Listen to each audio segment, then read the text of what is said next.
Hi, everyone. Hi, thank you so much for coming. Today, we're going to talk about what authors should not do on Instagram. So, there are a lot of things that we talk about that authors should do, and I like to say there are no shoulds. So, part of what I talk about in my Instagram course and all the things like that is about doing what is aligned to you and doing what makes sense to you on the platform. So Instagram can be great for authors. It's amazing. But there are a few things that you should know that are best not to do, things to avoid on the platform. And these are some things that some people will say, hey, this is what we should do. And I would recommend against it. And I'll give you a few of those things, and then I will also tell you why they're not so great. Okay, so the first thing is engagement groups. Now, I know this goes around from time to time, and engagement groups can seem like a great thing. But if you join an engagement group, and basically what an engagement group is a group of authors, in our case, that agree to like and share everyone's in that group their posts. And a lot of engagement groups require this. If you're going to be part of this group, you are required to share all of the members' posts. So this can feel like a good idea. It can seem like a good idea. And at first, it looks like it might be. But if you're constantly getting the same people sharing your post, then the algorithm is going to eventually understand that that's what's happening. And it's going to pull back on putting your post to more people. So basically, the algorithm realizes that this is what is happening, and it doesn't read your post as successful because they understand that it's always just the same people. So I would encourage you not to use engagement groups, not to join them. If you want to join author groups, that's amazing.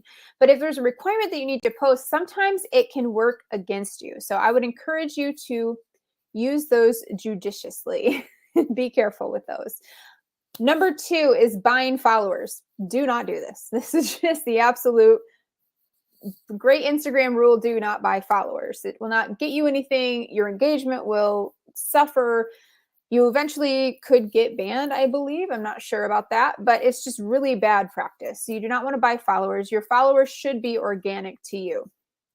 And there are great ways to grow followers organically. And it's part of what I talk about in my Instagram for Authors course and what we'll be talking about in the upcoming live round that starts this week. So there are great ways to grow followers. You don't need to buy them.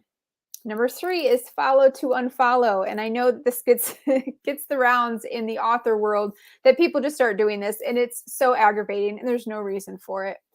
If you follow someone so they will follow you back, because when you follow someone, they get a notification just so they'll follow you back, and then as soon as they do, you unfollow them, that is just bad practice.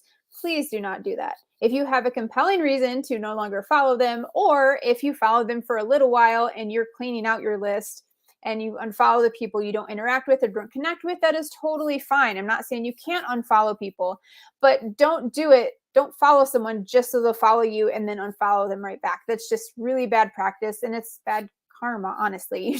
You don't want to do that. Okay, number 4 is tagging incessantly without a reason. So for me, this feels like you're a used car salesman saying, everybody look at me. This is, hey, just follow my post because it doesn't have anything to do with you. That doesn't make sense. So if you are tagging someone, make it intentional. Or you can say something like, just tagging a few accounts, like in the caption, tagging a few accounts that I think you should follow. Or I've seen this happen a lot where you're on somebody's list because you're constantly getting an update on every time they post.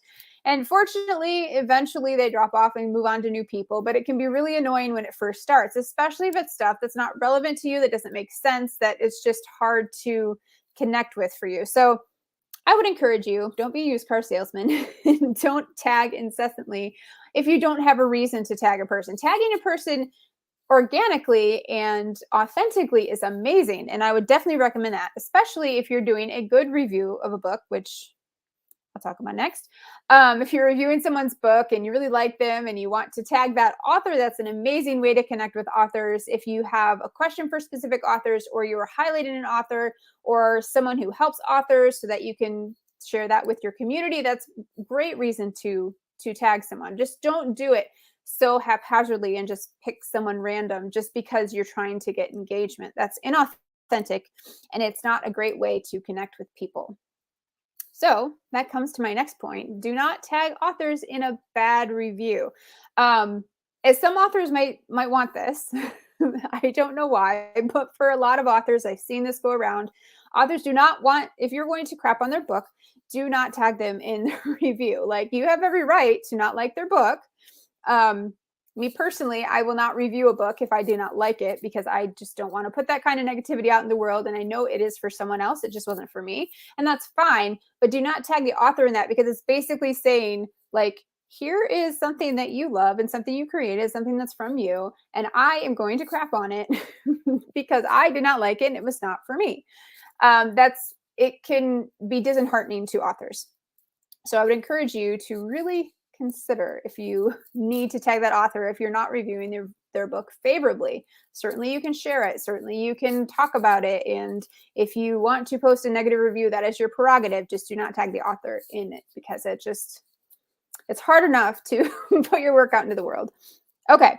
I don't know what number we're on, but ghosting in DMs. If at all possible and authentic, you want to respond to DMs. Now, of course, there are the creepers. You do not want to respond to them. There are the spammers, and typically those get an automatic block for me. And there are others that just do not feel authentic. So those I will not. But if it is a genuine DM, if it is a reply to one of your stories, if it's somebody asking a question or something like that, do your best to respond to them. Now, I'm not of the type that says someone DM comes in, you have to respond right away. We all have lives. Don't put that kind of pressure on yourself. But responding to a DM can be a really helpful way to just connect with other people. DMs are amazing on Instagram for this. It's one of my favorite parts of Instagram. So definitely don't ghost people. Reply to DMs, reply to comments. That's a great thing to do too. That's more on the not what not to do. So what not to do would be like, don't reply to comments. So connecting authentically with people who are reaching out to you and connecting with you is a great way to grow your following. So make sure you're not ghosting people. And the last one is don't be a troll. Yeah. Don't block or report people for no reason. That is just really terrible. That kind of goes along with the whole negative review thing. Don't be a troll. Don't spread hate and dislike and negativity if you don't need to. There's no reason for it. Let's make this a positive place. And for the most part, I've seen it is. But don't be a troll. Okay? Like, we don't need this. The world does not need more hate and more negativity. So we're just going to be a good human. That's kind of the whole gist of all of this. Interact authentically on the platform. Interact in a way that is true to you, that helps you like genuinely connect with other people, because there are other people on the opposite of your computer screen or their phone. Every account you're talking for the most part, unless they have an automation set up, you're talking to a real human being.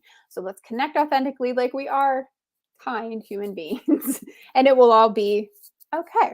All right. So this was all to give you kind of clues about what not to do on Instagram, so that you can look for these kind of pitfalls that some authors can get into, sometimes unknowingly, and it can be tricky and it can kind of hurt you if there's a lot of things going on. So I would just encourage you to maybe watch this replay back and think of the things that I recommended not to do, and then some of the things I recommended to do. And the last recommendation, if you would like to join, I am doing an Instagram for Authors live round. It starts this week. We are starting this Friday with an aligned Instagram workshop. So I'm going to take you through how to figure out what things on the platform are most aligned to you, and how to craft your content in a way that feels authentic, so that you're sharing who you are in a way that will connect with your ideal reader. Instead of just, I'm not going to give this like overall, like, you have to do this. I'm not going to be prescriptive. I'm not going to say you have to post 5 reels a day and